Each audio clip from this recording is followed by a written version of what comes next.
नमस्कार, स्वागत है हमारे इस खास कार्यक्रम में। इस कार्यक्रम में हम रियल लाइफ हीरो से आपसे बात करते हैं और ये वही रियल लाइफ हीरो हैं जिनसे प्रभावित होकर जो रियल लाइफ के हीरो हैं वो इन पे वेब सीरीज़ बनाते हैं या इनके ऊपर पिक्चरें बनाते हैं। आज हमारे साथ है चंद्रभद्र सिंह, इनको सोनू सिंह कहा जाता है और ये बहुत छोटी उम्र में विधायक बने। क्या परिस्थितियां रहीं इनके विधायक बनने की, एक लंबा संघर्ष भरा जीवन था है जिसके बारे में हम इनसे बात करेंगे। स्वागत है आपका। धन्यवाद। अगर हम सोनू सिंह जी के इतिहास को देखें तो वो लगातार 3 बार इसौली से विधायक रहे हैं। इनके पिताजी भी 3 बार चुनाव लड़े थे, जिसमें वो 2 बार विधायक रहे और 1 बार वो चुनाव हार गए थे। उसके बाद जब वो तीसरी बार चुनाव जीते, उसके बाद उनकी एक निर्मम हत्या कर दी गई, जिसके बाद बहुत छोटी उम्र में सोनू सिंह ने अपना चुनाव लड़ा और इसौली से विधायक बने और उसके बाद वो लगातार 2 बार और भी विधायक बने। हम इनसे जानना चाहते हैं कि क्या था वो एक जो दौर था उस समय आपके पिताजी का, कहते बहुत बड़ा एक दौर था, सुल्तानपुर के लिए एक बहुत प्रतिष्ठित व्यक्ति थे और किस कारणों से उनकी हत्या की गई और क्या राजनीतिक द्वंद्व चल रहा था? देखिए, जहाँ तक हमारे पिताजी की राजनीति की बात है तो हमारे पिताजी ने राजनीति की शुरुआत सन 1988 में ब्लॉक प्रमुख के चुनाव से की थी।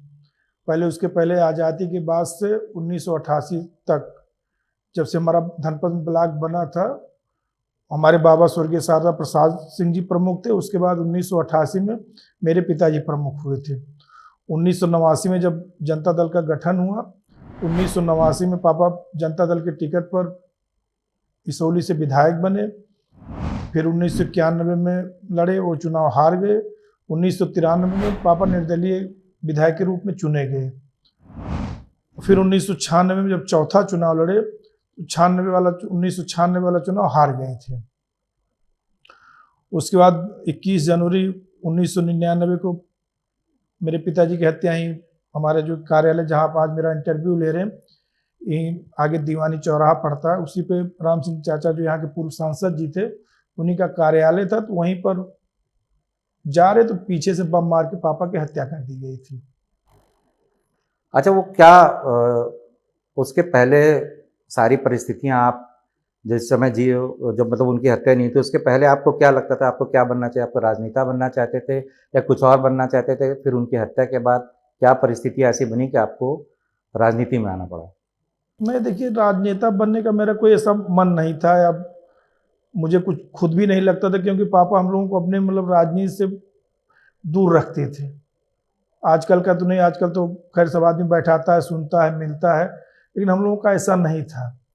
मैं उसमें जब मेरे पापा की घटना हुई थी तो मैं यहाँ हमारे अंबेडकर नगर जनपद में सया डिग्री कॉलेज है, मैं वहीं से बीपीएड कर रहा था। और मेरा वैसे अब राजनीति के बारे में क्या कहूँ, समझिए मजबूरी में मिल गई, क्योंकि जब पापा की हमारे घटना उसमें मैं लगभग 22-23 साल का था। एक हमारे बगल मझवारा गांव है, एक राम जस यादव हमारे कुंडेभार थाना तब पड़ता था, उसी के चौकीदार थे। इन्हीं जो संत ज्ञानेश्वर थे, इनके लोगों ने उनकी जमीन की रंजिश में हत्या करवा दी थी।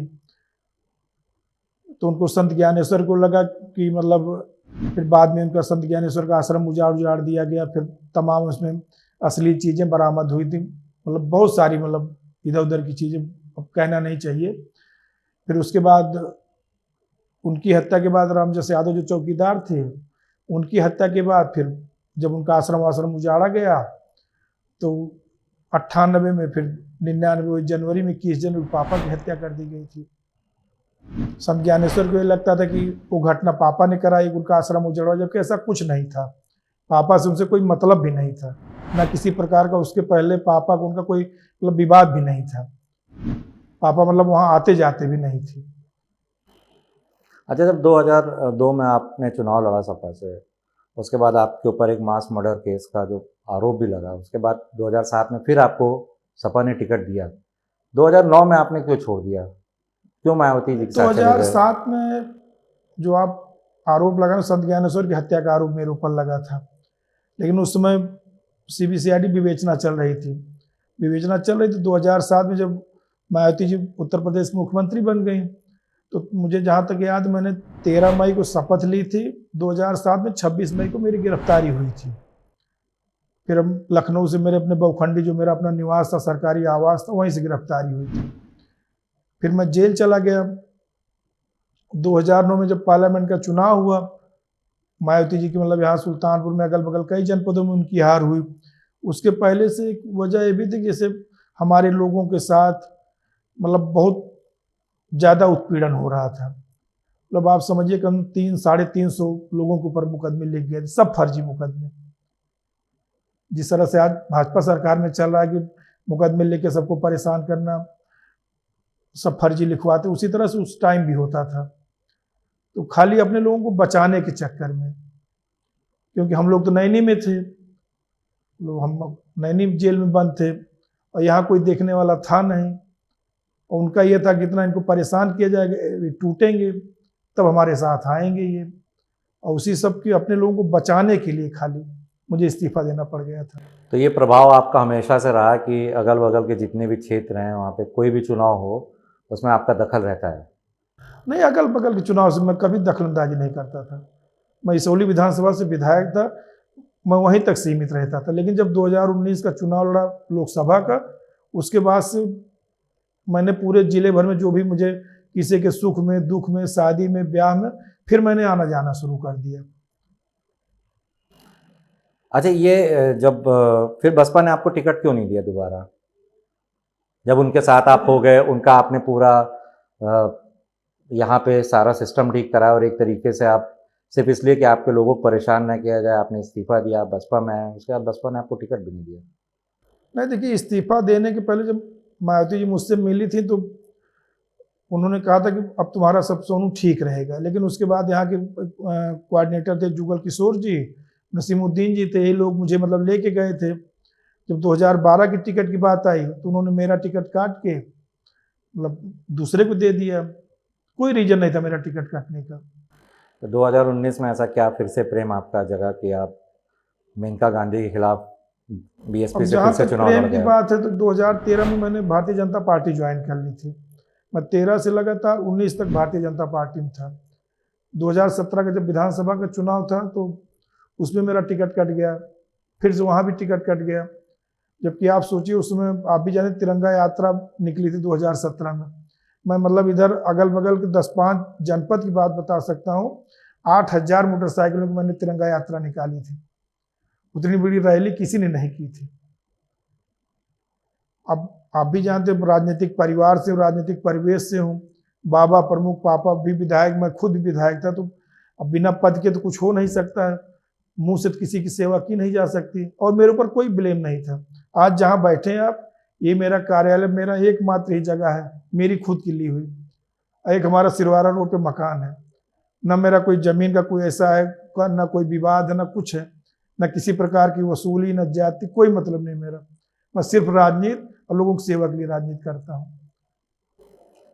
प्रदेश की 2 पार्टियां, समाजवादी पार्टी, बसपा, दोनों में आप रह चुके हैं, और एक जो राष्ट्रीय पार्टी है बीजेपी में, क्या तीनों में अंतर आपको लगता है? वर्किंग स्टाइल का किसका सबसे ज़्यादा अच्छा लगा आपको? वर्किंग स्टाइल सबसे ज़्यादा समाजवादी पार्टी की है। ये इसलिए तो नहीं कि क्योंकि इस समय आप उसी में हैं? नहीं, इस समय में नहीं। जब मैं समाजवादी पार्टी में गया था तो 2000 की बात है, यही अखिलेश भैया मुझे ज्वाइन कराने के लिए नेताजी ने भेजा था।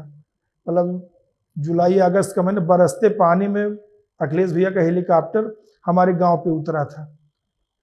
फिर 2001 में नेताजी आए थे फरवरी में, एक हमारा पापा का बनवाया कॉलेज है लड़कियों का, रानी लक्ष्मीबाई बालिका इंटर कॉलेज, उसी में पापा की प्रतिमा का अनावरण करने आए थे। फिर 2002 में हमारा चुनाव था, जबकि पहले इसौली विधानसभा कम्युनिस्ट पार्टी की उसमें थी, यहाँ से कम्युनिस्ट पार्टी लड़ती थी, समाजवादी पार्टी लड़ती भी नहीं थी। फिर जब मुझे नेताजी ज्वाइन कराए, फिर नेताजी ने कम्युनिस्ट पार्टी से फिर टिकट नहीं दिए, कहीं नहीं सोनू लड़ेंगे। फिर तब से मैं 2002 लड़ा, 7 लड़ा, फिर बाद में 9 में जब पार्लियामेंट चुनाव हुआ, उसी टाइम पे हमारे यहाँ परसीमन हुआ 2009 के चुनाव के पहले। परसीमन में पूरी विधानसभा हमारी काट दी गई और 4 जगह चली गई। इस वजह से हमारा राजनीतिक बहुत बड़ा नुकसान हुआ। वोटर्स आपके खिसक गए इधर से उधर, वोटर्स ने, अब और आपके समर्थक जहाँ जहाँ रहते होंगे, समर्थक जैसे एक आपके जगदीशपुर विधानसभा है, 2 कानून को सर्किल जगदीशपुर विधानसभा में, 3 कानून को सर्किल इसौली विधानसभा में, 2 कानून को सर्किल 3 लगभग सुल्तानपुर विधानसभा में, 1 कानून को सर्किल जयसिंहपुर विधानसभा में। तो जितनी पापा ने मेहनत की, जितनी मैंने मेहनत की, वो सारी वो जो मेहनत क्षेत्र बना तो पूरा एक तरीके से बिखर गया। हाँ, मतलब पूरा ठीक से काटा गया। हम्म। मतलब उतना आप सोचिए, अगल बगल किसी जनपद में इस तरह की किसी विधानसभा नहीं काटी गई थी जिस तरह मेरी विधानसभा का मतलब नुकसान किया अच्छा, आपके एक पड़ोसी विधायक हैं संतोष पांडे जी, जो वो भी सपा में है। हाँ हाँ, कैसे संबंध है? पहले तो सुनने में भाई मधुर नहीं थे। संबंध, उनके बड़े भाई हमारे साथ 2002 में विधायक थे, अनिल पांडे भाई हमारे साथ 2002 में विधायक थे। फिर 2007 में उनका टिकट नहीं हुआ, फिर 2007 में मैं भी जीत गया था।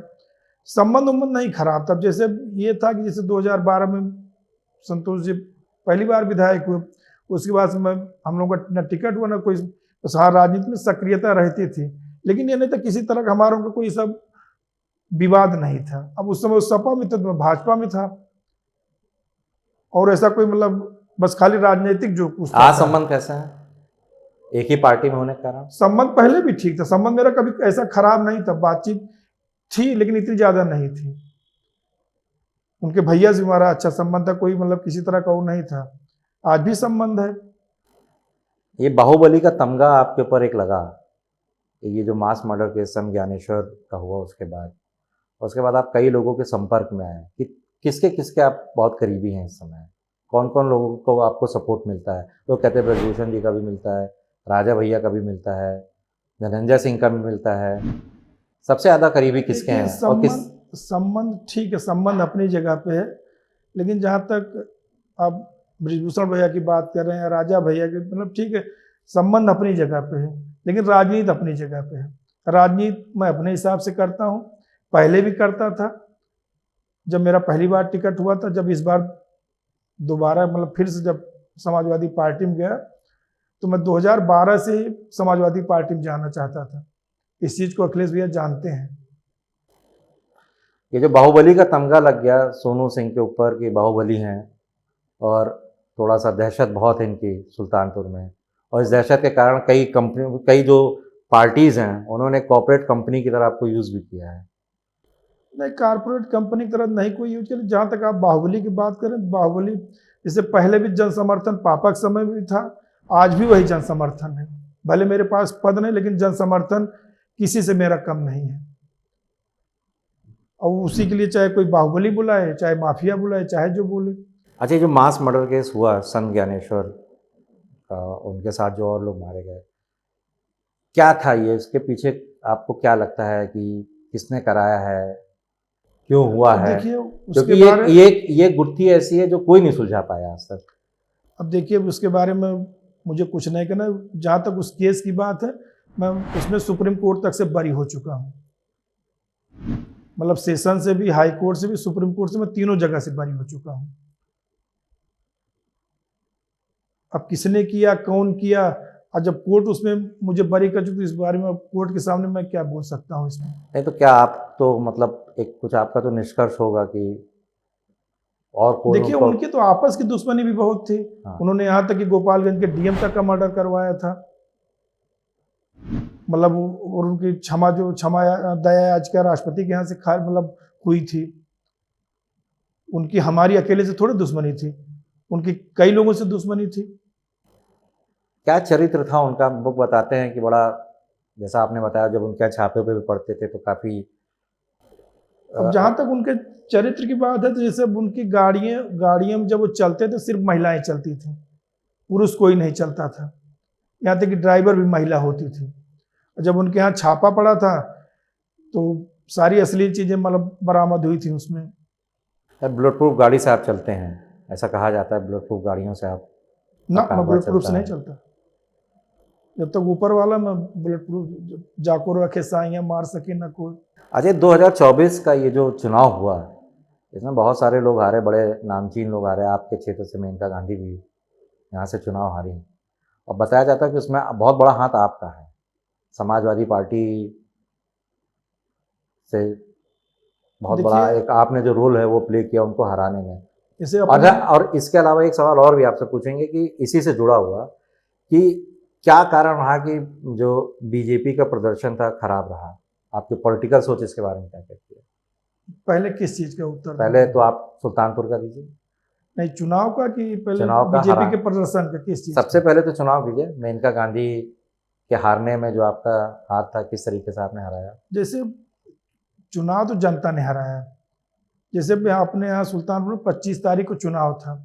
2021 21 मई को हमारी ज्वाइनिंग हुई थी और 25 तारीख को अपने यहाँ चुनाव था।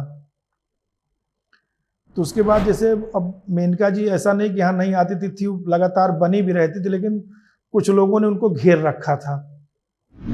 और इस जिले के मतलब जो भी बड़े भाजपा के जो भी कद्दावर नेता या समझिए कुछ लोग अपने आप को किंग मेकर भी समझते हैं, उनको लगा कि हम मेनका जी को जिता ले जाएंगे। जैसे वो कौन लोग हैं, उनका नाम तो लीजिए। अब नाम मत जाने दीजिए, नाम मत लीजिए, लेकिन यहाँ है कुछ अरे लोग। खुले मंच पे आप एकदम खुले बोलिए। नहीं, हम अब फिर कभी बोल देंगे आपसे, लेकिन जैसे कुछ अपना उनका था कि हम किंग मेकर बन जाएंगे, हम इनको जितवा लेंगे, सारी चीजें सब। क्या उसमें से कुछ लोग 2022 के चुनाव में आपके साथ भी थे? ना, कोई नहीं था हमारे साथ। उसमें हमारे साथ कोई नहीं था। इस जिले के जितने भी बड़े नेता हैं वो सब भारतीय जनता पार्टी में थे। वो चुनाव हारने का आपका क्या कारण रहा 2022 का? अब जो 2022 में ये था, जैसे मोनू लड़े थे, हम तो लड़े नहीं थे। हमारे यहाँ योगी जी की, मुख्यमंत्री जी की मीटिंग हुई थी। अच्छा, वहाँ पे ये है कि वहाँ पे थोड़ा जो मुस्लिम यादव जो समीकरण है, बहुत मजबूत समीकरण है। सबसे बड़ा फैक्टर तो ये था। दूसरा, बसपा का जनाधार वैसे भी कम हो चुका है। एक मेन हार का कारण ये भी था, कोई अदर और कोई हमसे जुड़ा नहीं, खाली बसपा का वोटर जो अपना खुद का वोट था। तो 2017 में मोनू को लगभग 45,000 वोट मिला था और 22 में 55,000 वोट मिला।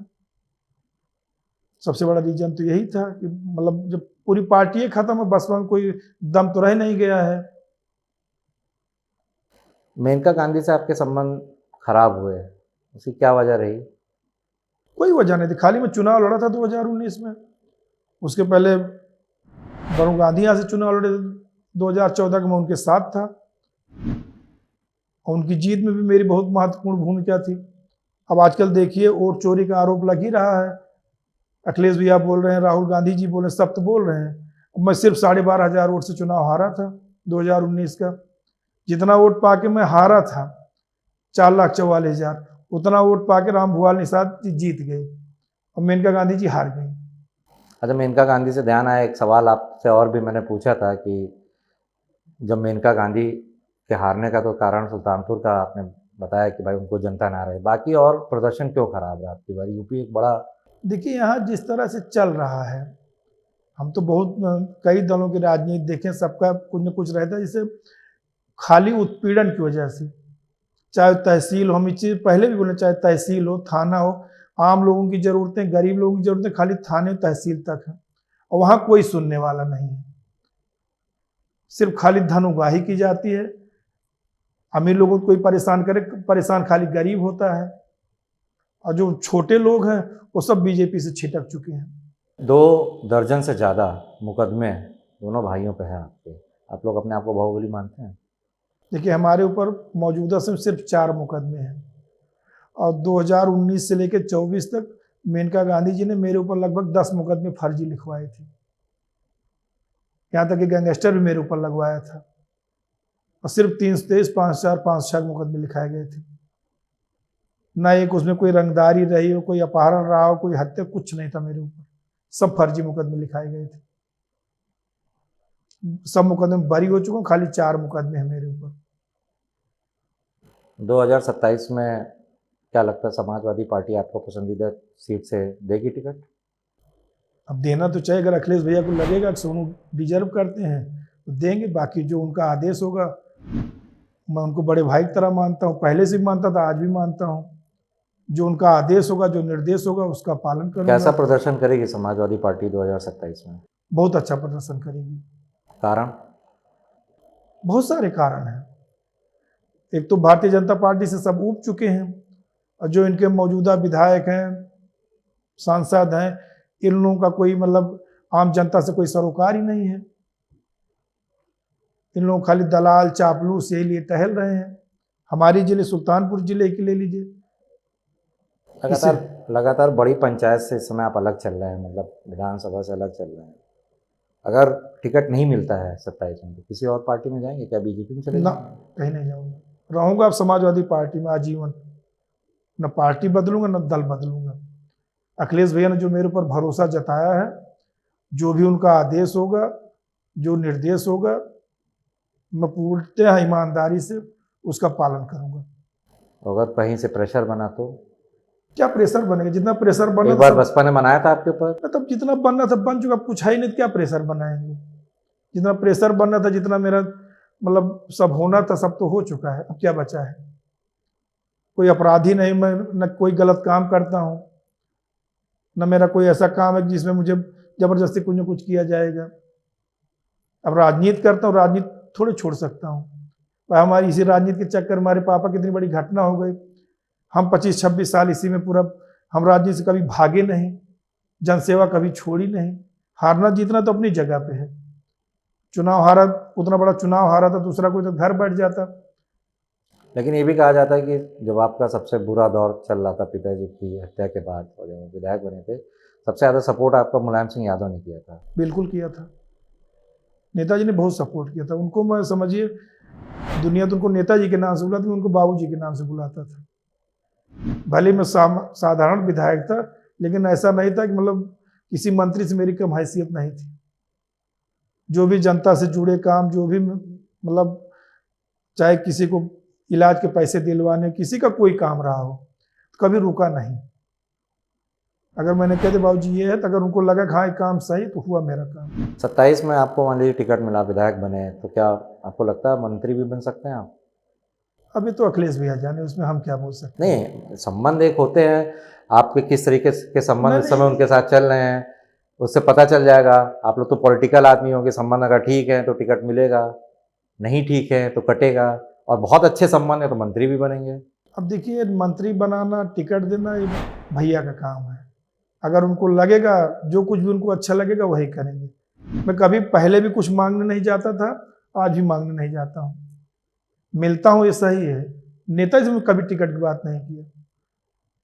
वो ले आए, अपने आप से टिकट दिए, लड़ाए, बस इतने पूछे कि सोनू जीत जाओगे? हम यही बोले थे हाँ बाबूजी हम जीत जाएंगे। भैया भी पूछे कि सोनू जीत जाओगे? तो लिख के दे दूंगा जीत जाऊंगा, और नहीं जीत पाऊंगा तो मैं लड़ना छोड़ दूंगा। आज आपके माध्यम से कहना चाहूंगा, अगर टिकट होगा तो 100% चुनाव जीतूंगा। बाकी देना न देना वो अखिलेश भैया का काम ऐसा है। किन किन चीज़ों पे बातचीत हो रही है आपके राष्ट्रीय अध्यक्ष से? अगर बातचीत होती है जब आप मिलने जाते हैं, तो क्या वो पूछते हैं आपसे, किस तरीके से वो अपना डाटा बेस एक इकट्ठा करते हैं जगह जगह? अब उनका जैसे ये भैया का कि मतलब सरकार कैसे बनाई जाए, आम जनता क्या क्या रुझान है, पब्लिक क्या सोच रही, पब्लिक क्या कह रही। जैसे हम लोग अक्सर तो गांव पे रहते हैं, कोई हम लोग ऐसा भी नहीं करते हम दिल्ली बम्बई या लखनऊ घूम रहे हैं। ज़्यादातर महीने में 20 दिन 25 दिन सुल्तानपुर माएंग हम लोग इधर ही घूम फिर के क्षेत्र में रहते हैं। तो जो जनता का जो भी सोचना हो तो पता चल जाता है। इसी तरह से 2017 में तो जब भाजपा नहीं आई तो मैं अपने लोगों से बोलता था अगर इस बार देखना भाजपा सरकार आ जाए, जनता उबी हुई थी और उससे ज्यादा अब उबी हुई है, इतनी ज्यादा कि मतलब अभी तो नहीं दिख रहा है। आप ये पंचायत चुनाव हो जाने दीजिए, तब आप देखिएगा। मुख्यमंत्री योगी आदित्यनाथ जी के लिए क्या आप विचार रखते हैं, किस तरीके के वो मुख्यमंत्री हैं? देखिए अब बड़े लोग, हर मुख्यमंत्री अपने आप में अच्छा होता है। अब हम उनके लेवल पर नहीं, हम उनकी समीक्षा करें। हम एक सामान्य से घर के हैं, सामान्य विधायक रहे हैं, वो मुख्यमंत्री हैं, तब उतना बड़ा लेवल नहीं हम उनके लिए कोई समीक्षा करें। चलिए, आपसे एक रैपिड फायर राउंड हम खेलेंगे जिसका आपको तुरंत जवाब देना होगा, और 2 शब्दों में से जवाब देना होगा। कुछ सवाल आपके लिए हमारी टीम ने बना के रखे हुए हैं, तो हम शुरू करते हैं इसको। सपा के मुखिया अखिलेश यादव को कैसे देखते हैं? मैं उन्हें अपने गार्जियन के रूप में देखता हूँ और अपने बड़े भाई के रूप में देखता हूँ। इस समय के मुख्यमंत्री योगी आदित्यनाथ को किस रूप में देखते हैं? अब वो मुख्यमंत्री हैं, ठीक है, अच्छे हैं। बसपा सुप्रीमो मायावती कैसा नेता मानते हैं आप? देखिए वो भी अपनी जगह पे ठीक थी, उनका सबका अपना अपना लेवल होता है। कुंडा के विधायक राजा भैया, उनको क्या मानते हैं और उनके लिए उनके जो मुलायम सिंह जी से संबंध है उनको लेके आपका क्या विचार है? देखिए, अब उनके नेता से व्यक्तिगत संबंध थे, अब वो बड़े लोग हैं, हम उसमें छोटे, हम उसमें नहीं जाना चाहते। कभी आपका मन करता है कि आप राजनीति से दूर रहें? नहीं, ये तो नहीं करता है, राजनीति से दूर रहने का मन नहीं करता है। ये सब पसंद है आपको? अब पसंद के जब उसी में 25-26 साल चला गया, तब तो कहीं सरकारी नौकरी भी तो नहीं मिलनी है। कई स्कूल हैं आपके? 2 पापा का था, 2 मैंने बनवाया, 4 स्कूल हैं। राजनीति के अलावा जीवन में क्या क्या शौक हैं आपके? खेलने का शौक था, वॉलीबॉल खेलता था, बड़े लेवल पे वॉलीबॉल के टूर्नामेंट का मैं मतलब आयोजन भी करता था, ऑल इंडिया टूर्नामेंट करवाता था। थोड़ा बहुत पूजा पाठ का, दर्शन करने का शौक है। भद्र परिवार जो आपका है, इसमें बच्चों के साथ क्या क्या चर्चाएं होती हैं? किस तरीके से ग्रूमिंग आप लोग कर रहे हैं उनकी? देखिए, बच्चों को तो अभी फिलहाल मैं खाली पढ़ाई पे ध्यान देने के लिए कहता हूँ, और कोई न पॉलिटिकल चर्चा, न किसी तरह और की चर्चा नहीं करता। घर परिवार के साथ खाना बनाना पसंद है? क्या क्या बनाते हैं, क्या क्या खाते हैं, अगर पसंद है तो? मुझे कुछ बनाना नहीं आता, मुझे यहाँ तक कि चाय बनानी भी नहीं आती। खाने में क्या क्या पसंद है? खाने में वेज खाना खाता हूँ। नॉनवेज नहीं खाते हैं? ना, अगर सोनू सिंह नेता ना होते तो क्या होते? क्या होता, क्या बताऊँ। तो अब जब कुछ बनने का टाइम था तो उस टाइम पे पापा चले गए, जब पढ़ाई कर रहा था। नहीं तो कोई नौकरी वोकरी करता जो भी मिलती उस समय, या पुलिस में जाता, किसी फोर्स वोर्स में जाता। हाँ, ये धरती भी जो है IAS IPS को बहुत ज़्यादा। अब IAS IPS बनने का तो उस टाइम खैर टाइम जा चुका था, क्योंकि जैसे अब पापा लोगों का इतना मतलब व्यस्तता थी, उनको हम लोग के पास मतलब जैसे होता ना कि टाइम नहीं था। आप समझिए पढ़ाने वाला टाइम, जैसे उन्होंने हमसे पूछा क्या करना चाहते, तो मैं यहीं पंत स्टेडियम में वॉलीबॉल खेलता था। मेरा एडमिशन ले जाके स्पोर्ट्स कॉलेज लखनऊ में करवा दिए थे। 4 साल वहाँ रहा, फिर खेलने की तरफ मेरा रुझान चला गया। बाकी अगर पढ़ने लिखने उस टाइम पे इतना पता भी नहीं था, जब चीज़ें पता चली तब काफ़ी देर हो चुकी थी। चलिए, आपको 2027 के चुनाव के लिए बहुत बहुत शुभकामनाएं। तो ये थे सोनू सिंह जो हमारे साथ थे और इन्होंने अपनी सारी बातें बड़ी बेबाकी से हमारे सामने रखा है। अगली बार फिर किसी एक नए मेहमान के साथ आपके सामने आएंगे, तब तक के लिए नमस्कार। बहुत बहुत धन्यवाद आपका।